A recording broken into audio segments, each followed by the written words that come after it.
우리 사람마다 여러 가지 면에서 전성기를 누릴 때가 있지 않습니까?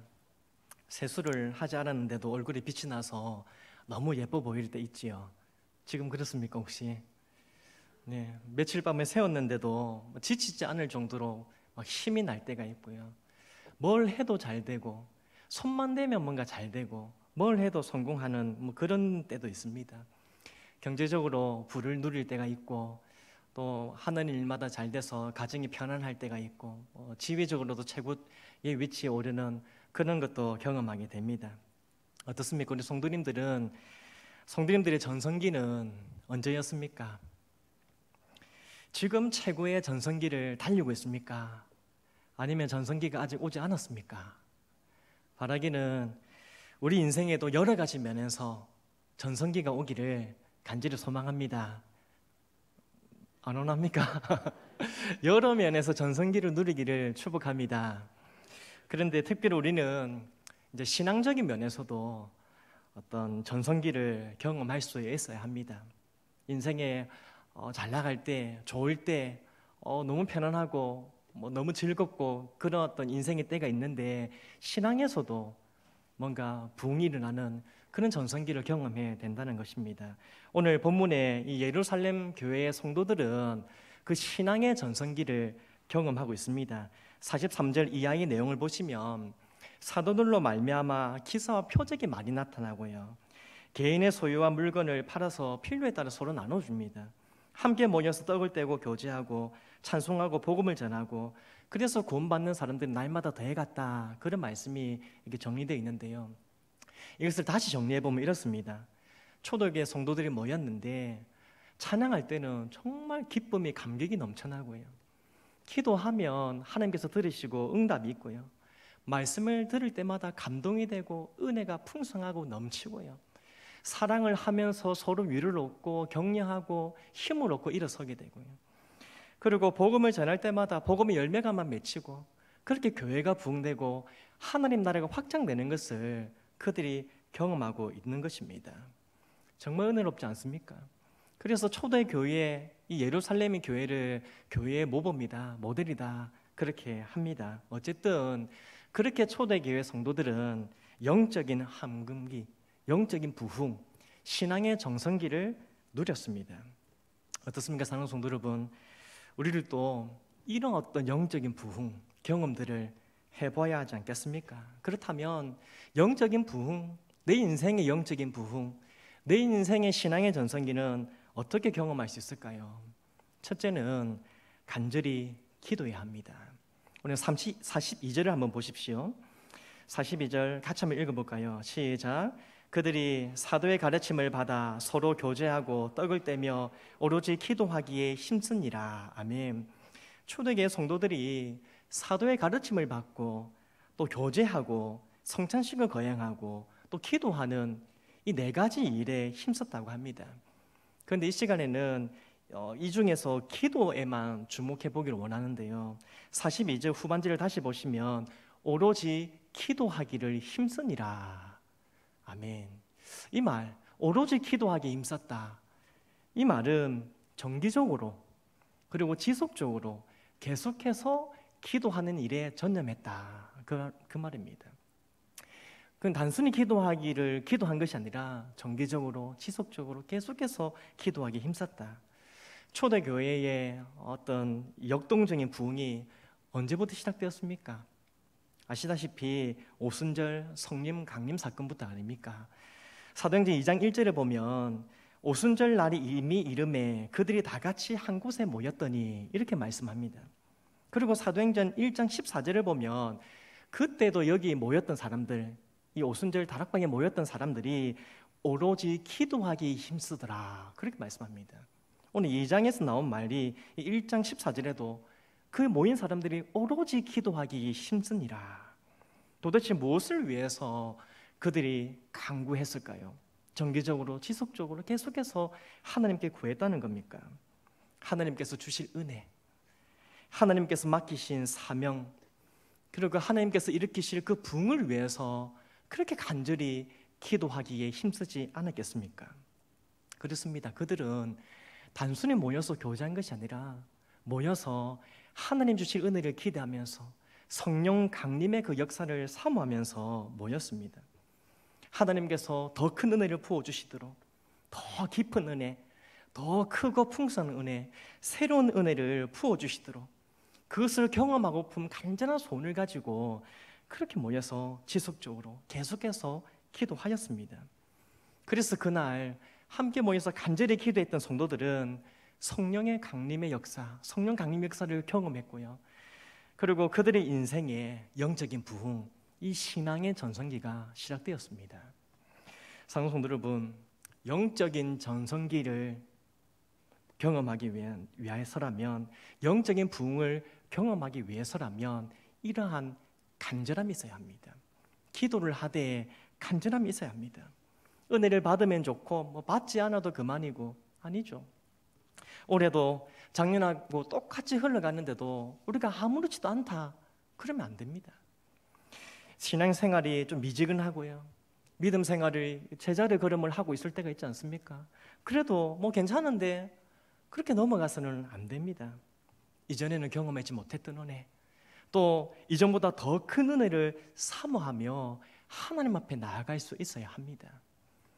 그 마음을 가지고 오직 기도하기 힘쓰니라, 이 초대교회의 성도들처럼 오직 기도하기 힘쓰니라, 그렇게 하나님께 부르짖으며 은혜를 구해야 합니다. 보통 사람들은 힘들고 필요한 것이 있으면 세상의 필요를 간절히 구합니다. 하나님 이것도 주시고 저것도 주시고요. 그런데 별탈 없이 평탄하게 살고 있으면, 별 탈도 없고 걱정거리도 없고 요즘 좀 편안하게 잘 살고 큰 문제도 없고, 그러면 기도할 제목도 없어지고요, 기도할 필요성도 느끼지 못합니다. 그래서 영적인 부흥을 경험하지 못하게 됩니다. 세상적으로는 조금 부유할 수 있고 편할 수 있습니다.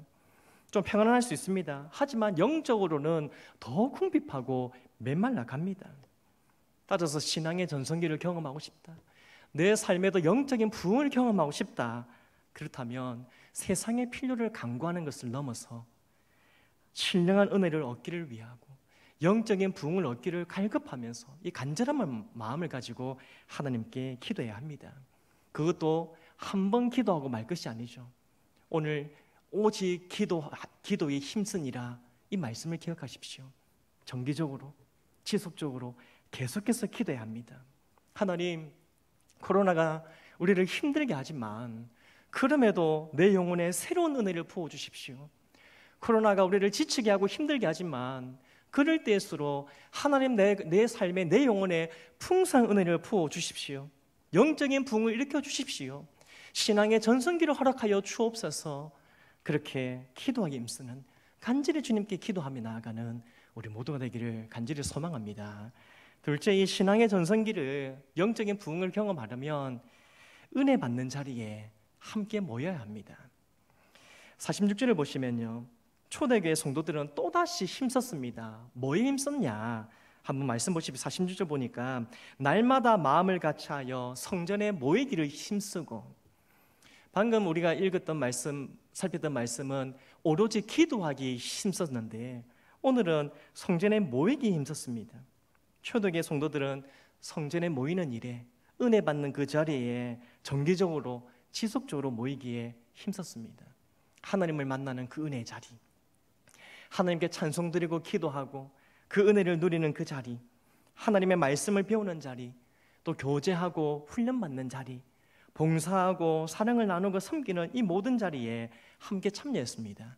그랬더니 47절 후반절에 보니까 온 백성에게 친송을 받으니 주께서 구원받는 사람을 날마다 더하게 하시니라. 아멘. 이렇게 모였더니 이는 은혜를 주십니다. 무슨 말입니까? 예루살렘 교회를 통해서 하나님의 은혜가 흘러넘쳤다는 겁니다. 성령의 능력이 나타나고요, 복음의 열매가 맺게 되고 교회가 부흥되고 하나님 나라가 확장되는 놀라운 역사가 나타났다고 말씀하는 것입니다.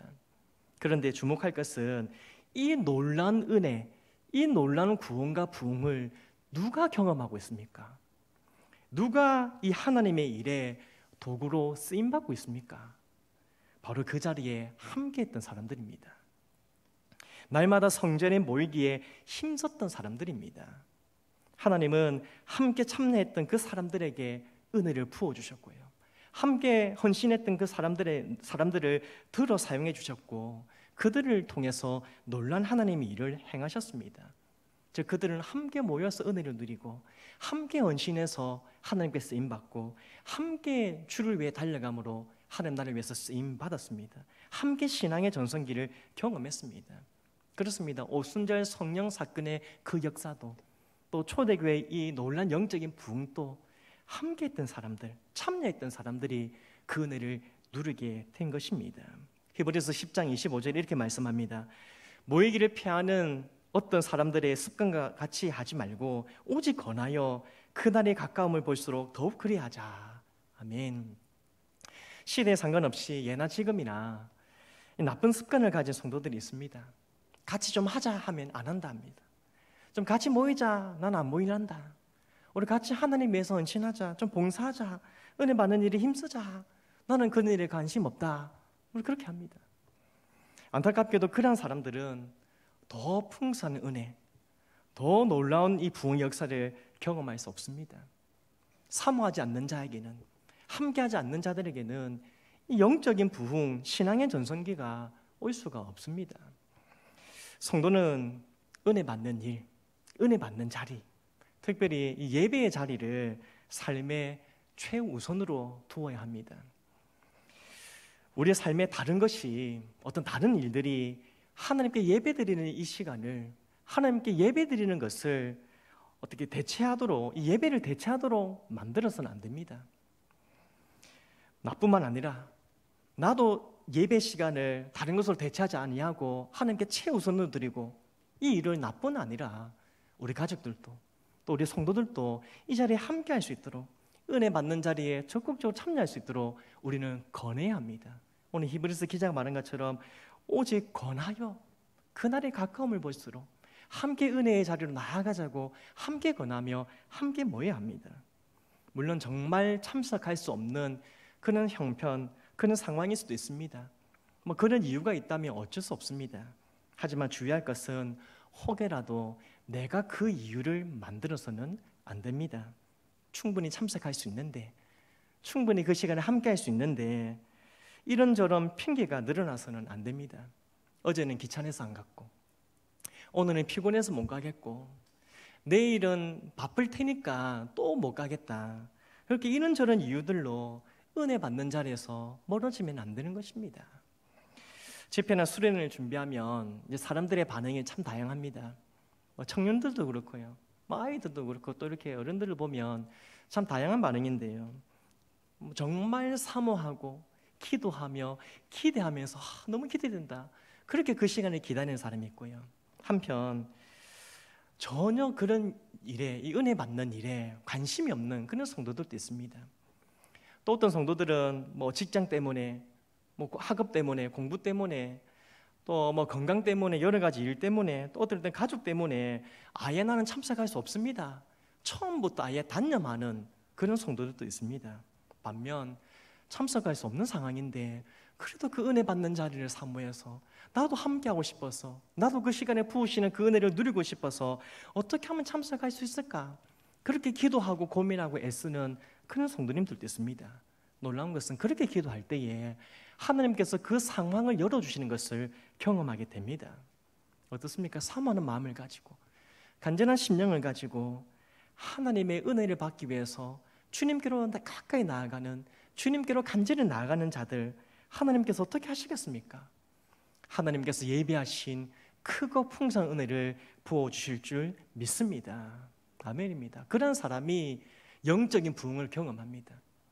기도하면서, 사모하면서 은혜 받는 자리에 어떻게든 나아가려고 주님을 찾는 자가 영적인 부흥을 경험하고 신앙의 전성기를 경험하게 되는 줄 믿습니다. 끝으로 사는 성도 여러분, 분명히 지금까지 살면서 우리 여기 계신 성도님들은 이미 신앙의 전성기를 한번 경험해 보셨을 겁니다. 하나님을 뜨겁게 사랑하고요, 그리고 하나님의 사랑을 깊이 경험하는 그럴 때가 있었습니다. 그렇죠? 찬양을 부를 때 막 기쁘고 감격이 되고, 또 때로는 기도에 불이 붙어서 새벽이고 저녁이고 하나님께 기도하고 또 기도의 응답을 받고 그런 때가 있지 않았습니까? 하나님의 말씀이 얼마나 꿀보다 단지 시편이 꿀보다 달다, 그게 막 경험되는 겁니다. 말씀이 너무 달고 말씀을 읽을 때마다 하나님의 마음을 알 것 같고 하나님 뜻을 깨달아 알게 되고, 그리고 그 말씀대로 막 살아가기를 힘쓰는 그럴 때도 있었습니다. 그것만입니까? 교회에서 함께 교회를 사랑하고 성도들과 함께 모여서 또 교제하고 또 사랑하고 섬기고 봉사하고, 그래서 하나님 기뻐하신 열매들을 맺어가는, 그를 기쁘게 주님을 섬긴 그런 날도 있었습니다. 그렇게 지금까지 많은 성도님들이, 이곳에 계신 분들이 신앙의 정성기를 경험했습니다. 그때가 기억나지 않습니까? 그 은혜를 누리고 있었지 않습니까? 그런데 우리가 반드시 기억할 것은 그때가 마지막이 아니라는 사실입니다. 이미 신앙의 전성기 난 경험해봤는데, 이미 영적인 부흥을 경험해봤는데 그것이 다가 아니라는 겁니다. 그것이 끝이 아닙니다. 우리 인생의 신앙의 전성기, 영적인 부흥은 아직 오지 않았습니다. 예수님의 수제자였던 이 베드로의 신앙의 전성기는 언제였던 것 같습니까? 예수님의 말씀에 순종해서 이제 그물을 내리죠. 계속 고기를 잡았는데 업계 사상 매출 최고점을 찍었습니다. 그죠? 153마디를 뭐 그물이 찢어질 정도로, 배가 잠길 정도로 그렇게 그물을 올렸지 않습니까? 와, 업계 최고점 찍었을 때 그때가 전성기입니까? 아니면 세계에서 최초로 갈릴리 바다를 두 발로 걸어 다닌 그때입니까? 변화산에서 어땠습니까? 예수님께서 정말 이 눈부실 정도로 변형되신 것을 보면서 여기가 좋사오니 하면서 황홀경에 빠졌던, 얼마나 그때 영적인 어떤 은혜를 뜨겁게 경험했는지, 주님과 여기 살고 싶습니다. 그때가 신앙의 전성기였을까요?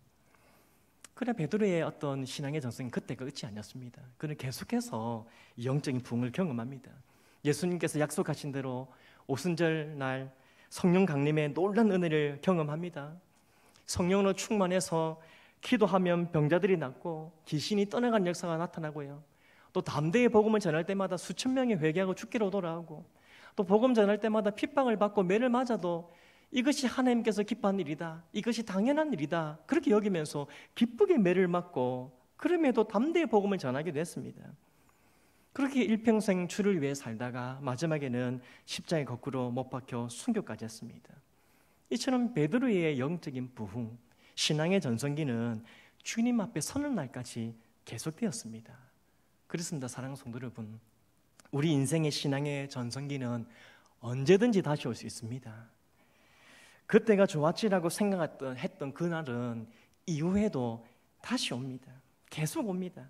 아니, 그때보다 더 좋았던 날들, 이전에 참 큰 은혜를 크게 받았는데 그때보다 더 큰 은혜, 더 좋은 날이 반드시 다시 올 줄 믿습니다. 왜냐하면 우리 하나님께서는 우리를 위해서 더 큰 일을 예비하고 계시기 때문입니다. 우리는 잠시 열정이 식어질 수도 있습니다. 우리는 열정이 식어질 수 있지만 우리를 향한 하나님의 열정은 절대로 식지 않습니다. 때로는 우리는 잠시 넘어지기도 합니다. 잠시 주춤하기도 합니다. 잠시 머뭇거리기도 합니다. 멈추기도 합니다.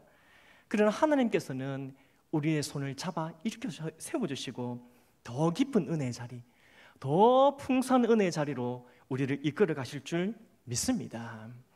오늘 우리 교육부서 여름 행사를 마치고 이렇게 보고하는 시간을 가졌습니다. 참 은혜 가운데 잘 마쳤죠. 우리 교사분들을 정말 많이 수고하고 애써주셔서 참 감사하고, 우리 성도님들도 기도 제목 카드를 보시면서 또 가정에서 우리 중보기도로 섬겨주시느라 너무 감사합니다.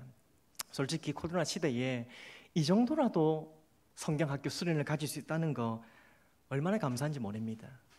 하지만 그럼에도 아쉬운 마음은 감출 수 없습니다. 웬관히 코로나가 없었을 때에 그때 수련회는 정말 은혜의 도가니지 않았습니까? 며칠 동안 동고동락하면서 우리 학생들이 함께 뜨겁게 찬양하고 기도하고, 막 기도도 지금은 코로나라서 가까이 가셔서 기도도 잘 못합니다. 마스크 쓰고 거리두기 하면서 기도를 하는데요, 예전에는 기도할 때 막 부둥켜 안고 기도하고 침을 튀겨 가면서 기도하고, 이제 침 맞으면서 은혜 받고, 말씀도 긴 시간 동안 들으면서 졸다가 또 은혜 받고, 자다 깨다가 뭐 3시간 4시간씩 그렇게 찬양하고 기도하고 말씀 듣고 그 은혜를 누렸고요. 친구들과도 뭐 몇 박 같이 하면서 정말 진한 교제를 나누는 그런 시간이었습니다. 그래서 평생 잊지 못하는 성경학교, 내 인생의 터닝 포인트가 되는 그 수련회, 그게 이전에 우리가 누렸던 은혜 아닙니까? 근데 지금 우리 자녀들은 예전에 우리가 누렸던 그때만큼 그 깊고 풍성한 은혜를 누리지 못하는 것 같아서 마음이 아픕니다. 하지만 확신하는 것은 우리를 부르신 하나님께서, 우리에게 그 은혜를 주신 하나님께서 우리의 다음 세대, 우리의 자녀들도 주님께서 부르셔서 그들의 영혼과 그들의 삶까지도 책임져 주신다는 사실입니다. 지금까지 우리들의 기도와 수고가 땅에 떨어지지 않고 하나님의 때에 반드시 열매를 맺게 하실 줄 믿습니다. 우리는 그들을 위해서, 우리 다음 세대를 위해서 계속해서 기도하고요, 또 가르치고 섬기갈 뿐입니다. 하지만 하나님께서 계속해서 그들에게 은혜의 자리를, 은혜의 기회를 만들어 주시고, 우리 자녀들을 위해서 그들의 은혜의 자리를 이끌어 주시고, 하나님께서 우리 자녀들을 그 은혜의 자리에서 만나 주셔서 이전에 경험하지 못했던 뜨겁고 풍성한 은혜를 경험하도록 인도하실 줄 믿습니다.